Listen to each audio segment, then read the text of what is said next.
2.5 hours after touching down in Innsbruck and boarding the SUV that waited to greet her, Amelia Carver's overnight expedition came to an end at a squat, crumbling structure in the rugged terrain of Sami-Nadal Valley. From Dublin to Austria to Liechtenstein, from 12 a.m. to 6, from civilization to desolation, and she still didn't know if it was worth it. Looking at the building, little more than an abandoned mound of concrete, it was difficult to see how it could be. She hadn't accomplished anything of note since last year. She wasn't expecting to receive any awards. There were no contemporaries she still wanted to meet. And even if by some chance she was to be acknowledged for her endeavors, she had no desire to receive a tacky statue. Not that it mattered. She was contracted to be here, so she was. At least this year promised to be different, since Bertram was introducing something new. And she'd made her own assumptions about what that meant. A special guest. An unexpected attendee. One that would be worth turning up for. If it was him. "So, you're not gonna throw me a bone?" she asked the driver, as he stopped by the secret military installation, which has been constructed by Nazi forces during World War II. Not so much as a nod or shake of the head? The driver, mannequin-like in black suit and mirrored sunglasses, said precisely as many words as he'd said since collecting her at the airport. A sum total of 0. "Cool," said his fare, adjusting the Venetian half-mask that covered the left of her face before popping the passenger door, the fabric of her crimson gown rustling as she got out. "Good talk, thanks for the riveting repartee." Out of the vehicle, in the pale morning light, Amelia shut the door and straightened her skirt. Gravel spat like an angry rattlesnake as the driver stomped the gas and crunched away. "Rude," said Amelia, tottering on heels towards the entrance, a rusted steel door, partially concealed by tangled vines. Exactly the kind of place she wanted to spend the first evening of the last month of the year, when she could be curled up watching TV. But here she was. Pushing through a squealing slab of history to meet another expressionless brute, who was as conversational as the one who'd dropped her off. "Hey," she said, as the passage she'd entered closed around her. "Am I last again? I'm always late." "Shucks." The grunt showed no emotion while placing a barcode scanner-type device against the scar on her neck, allowing a beep to confirm her identity. While he did this, she removed her phone from her clutch and tapped on it to display the invite she'd received, which was also scanned and accepted. Once done, the guard stepped aside, allowing her access to a drape-covered door. "Thanks," Amelia said, maintaining eye contact with the goon while adjusting her breasts. "So, is it true? Is it Abyss?" No response, the bouncer flicked his eyes back to the wall. Amelia sighed and pulled the drape aside, stepping into a better-lit chamber that she lost sight of immediately when a pair of calloused hands fell over her eyes. "Guess who?" came a gravelly voice, laced with playful menace. Amelia peeled the hands away and turned to face their owner, a beast of a man wearing jeans, a white cotton waistcoat and a wolf's head mask. Blue eyes stared from its sockets, his lips curled up within its maw. "Wolfclaw. Always a pleasure." Of all the associates she'd met since joining the network, Wolfclaw was the one she liked most. He had a sense of humor to go with his violent nature and was capable of faking social niceties. "Carver," he greeted. "Thought it was you I heard coming in behind me. Looking pasty as ever. Still not getting any sun? Still got the same machete?" Amelia asked, peering over his shoulder at the curved weapon strapped to his back. "Thought it might have broke from overuse. Heard it's taken 30 heads this year. Not jealous. Old Betsy's stronger than she looks," the masked man grinned. "What about you? I remember you saying last year how your kill count was too low. Any success ramping things up? In Ireland?" "Not as much as I'd like," she said, rolling her visible eye, the taped-up hole of her masquerade mask concealing the empty socket of the other. "Came in with a solid 13. 3 more than last year. But shy of the 20 I wanted. An improvement is an improvement. And you are a more discerning kind of killer. Targeting assholes who mock the less fortunate and lack empathy is a task in and of itself. Unless you're starting to feel less philanthropic?" Nope, Amelia shook her head, turning away from the wolf-headed killer. If I'm compelled to get my hands dirty, may as well clean some shit up. Anyway, never mind that. We better grab seats if there's any left. Bertram starts on time and we're late. The interior of the chamber had been prepared for Bertram's event, rows of chairs arranged before a makeshift stage holding a podium, spotlights casting shadows on red-curtained walls. The seats were occupied by figures in various states, some in their work clothes, boiler suits, leather aprons, lab coats, military fatigues, others in more casual attire, some sporting face coverings, canvas bags, chrome constructions, cliched hockey masks or things that had been assembled from strips of flesh, some displaying faces not even mothers could love, but all unmistakably killers. Indeed, said Wolfclaw, following Amelia towards the front, where she'd spotted a pair of vacant seats. Wouldn't do to be kicked out, when I'm in with a chance of best massacre. You deserve an award for that, Amelia nodded. Speaking of awards, I guess you heard about the new one? Wolfclaw said, turning into the front row behind her. Lifetime Achievement Award. Arguably long overdue for a ceremony that honors psycho killers. Half us fuckers are near immortal. The question is, who's the inaugural recipient? Amelia finished, nodding at the motley crew of weird and wonderful murderers she passed as she made her way to a seat. You know what they've been saying on Instagram. Well, it's got to be Abyss, Wolfclaw said, taking a seat alongside her. How many times did he win Killer of the Year? 12? Does anyone have a better record? Not only that. Best dismemberment. Most depraved violation. Goriest cut. You name it, he got it. Every year for a decade. Until he vanished. He's the GOAT, would be an insult to give it to anyone else. The question is he alive? All the rumors that circulate about him being locked away by the government, retiring to live as a lumberjack, being turned into mince by a final girl. Fuck, Wolfclaw gasped, as she organized her dress on her chair. I know. The ultimate humiliation for serial slashers. Not that, Wolfclaw interrupted, touching her arm. That. Amelia followed his gaze to the left of the stage, where three men stood partially obscured behind curtains, two of Bertram's goons and him. Clad in an oil-stained pair of overalls, feet stuffed into boots that were coming apart, head concealed by a latex S&M hood replete with zips, straps, and buckles, the 7-foot-tall hulking form was unmistakably Abyss. The shifting, awkward posture. The way his arms flexed. The movement of his head, glitching like stop-motion animation. She'd only seen videos, but she knew it was him. Wolfclaw was squinting behind his mask as he studied the granddaddy of killers. He's bulkier than I expected. Taller. But look how they're restraining him. Is that a neck manacle? Connected to prods? Amelia had noticed this too, but before she could consider it, the lights dimmed and the piped music came to a halt.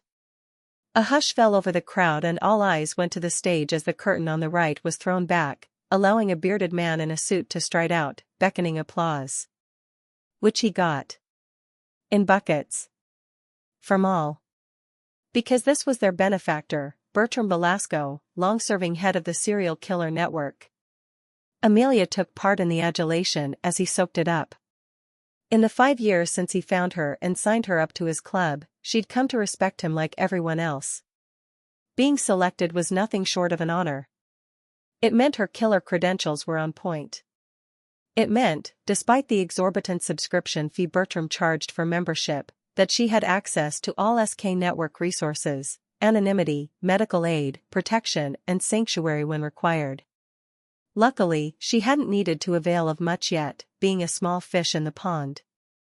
A little treatment for wounds, some hacking to remove her image from CCTV footage. All in a day's work for the network. Welcome, friends, Bertram said, when the applause died down. Delighted to see you all again. Our venue is a little less luxurious than usual, but there's a reason for that, one that will become clear soon. Before we start, I want to take a moment to say that this year's nominees for our various awards were highly impressive: Kill of the Year, Sickest Mutilation, Most Creative Execution. You've outdone yourselves, and I want to congratulate everyone for their efforts. You've made me proud and, well, just well done. Weird start, Wolfclaw whispered, and Amelia nodded. Bertram seemed more somber than usual.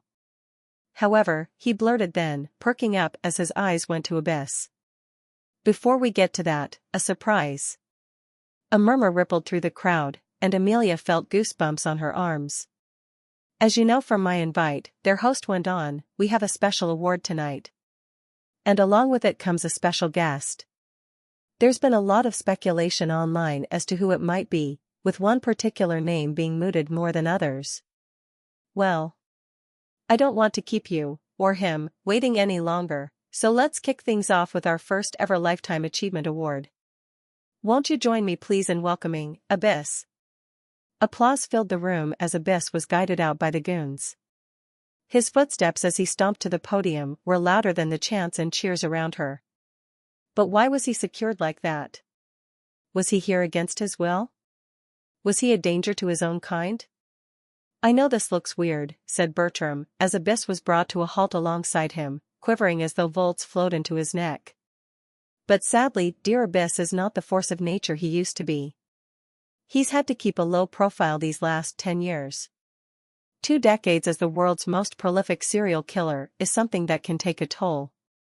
He absorbed more pure guilt than anyone before him and handled it like a trooper. But there's a limit to all things. And 10 years ago today, he reached his. He had to be put away, for everyone's safety. Just one more kill would have broken him, released the guilt, and we weren't ready. What's he talking about? Wolfclaw hissed. Amelia shook her head. She had no idea. But whatever it was, it had the potential to be epic. As he spoke, Bertram retrieved an award from behind the podium, a grotesque creation made of twisted steel. For you, he continued, presenting the award to the monster. With gratitude. But this isn't your true reward. A polished lump of metal in your hands is nothing but a weapon. I know what you'd really like is closure. Abyss closed his fist around the award, gripping it like a bludgeon, while Bertram raised an arm and clicked his fingers. Amelia sat up in her chair, watching the curtains at the back of the stage part and another suited mook wheel out a crate. This is different, said Wolfclaw. What's the old boy up to? Does everyone remember Diamond Lagoon, 1995? Abyss' most infamous rampage.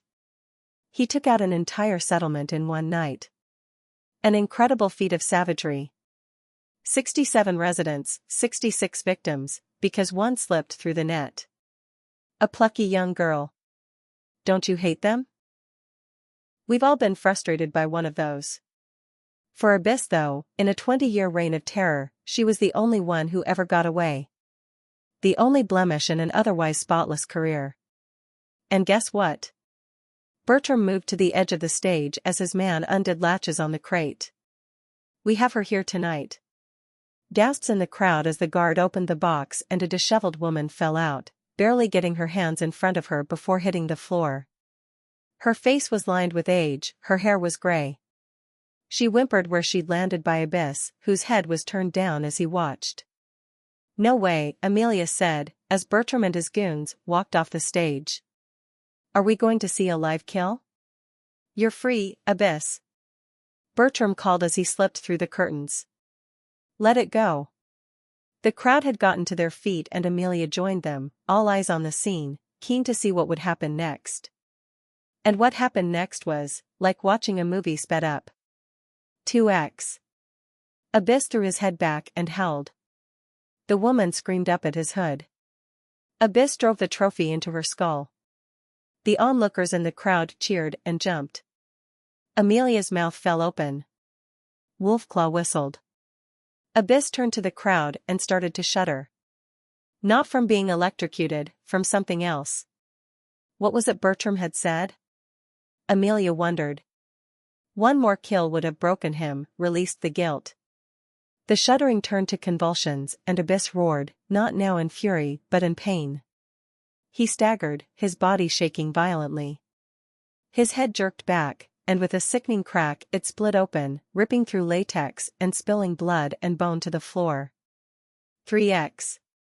Black mist poured from his mask. Smoky tendrils shot forth, snaking through the air and filling the room. Writhing, maleficent tentacles that multiplied and wriggled like worms before plunging into the heads of those below, squeezing screams from their lungs. Their bodies convulsed and their faces contorted as the guilt from Abyss took control. Amelia watched chaos unfold, beginning with Wolfclaw, who stared wide-eyed in horror from his mask as he took his machete, lifted it to his neck and sliced through. Hot, scarlet liquid splattered her face as she looked away, her eye falling on the killers behind her, who were turning their weapons on themselves, tearing at flesh, gouging out eyes, ripping their own jaws off in a frenzy. 4x. Tendrils of mist withdrew from falling bodies. Returned to the hovering mass over Abyss corpse. Amelia tottered, unsteady on heels, slipping in blood. The screams were abating, the crowd was diminishing, not many remained on their feet. Not many continued to be overwhelmed by the guilt of their actions, encouraged by the fingers of mist that had entered their brains. All of their brains. Even hers. And that's when she realized, she, too, had been invaded. But she, alone, was still standing. With a tendril of smoke connecting her to the pulsating mass, which was slowly drifting towards her from the stage. Drifting/oozing/throbbing, shrinking as it flowed into her head. Filling her mind with images of her victims. Bullies. Narcissists. Sociopaths. Bigots. Gaslighters. Abusers. Jerks. Am I supposed to feel bad for killing them? Her inner voice queried. Am I supposed to break under the weight of massive guilt? And that's when someone hit. Pause. I knew it would be you, a voice behind her, Bertram's, said, and she turned, the last of the guilt devouring her soul. Thought we'd have more time to nurture your talent, but Abyss willpower was waning. He was going to release it soon, one last murder or not. And it needed to happen in a controlled environment. It needed to feast after being locked away for so long. And it needed to choose a new host. What is it? Amelia asked, aware of fresh darkness inside her. A force as old as time, Bertram said, taking her hand. An insatiable force that needs to be fed. But keeping it fed is not easy. And keeping it restrained? Even harder. You see what it does when it's not. But it takes a certain kind of person. Abyss was that person before. 30 years he held it, a record. But it fucked him up. He was a discerning killer too, once upon a time. An idealist. He focused his darkness, like you. Till he was chosen. What have you done to me? I'm sorry, Bertram said, leading her away from the carnage. As its guardian, I have to oversee the transference. It's never easy. But it's necessary. I do it to keep the world safe, believe it or not. Safe from unstoppable evil. It picked you today because you could hold it. But it's going to change you, over time. It will naturally make you more feral. Less controlled. A rampaging beast, if I'm honest. But it will also make you a legend. The best of the best. With the guilty conscience fueling you, you'll be Killer of the Year for as long as you want. And the next Lifetime Achievement Award will be yours. Amelia's mind was racing. His words sounded insane, but she could feel it, a growing hunger that demanded to be sated. A hunger that would make her a queen. Then I suppose I have work to do, she said, her voice sharp, like the switchblade in her clutch. Bertram nodded. And I've a new network to build. Welcome to your new life, Amelia Carver. Glad to be here, she replied, accepting a kiss to her hand. I look forward to carving a fresh abyss.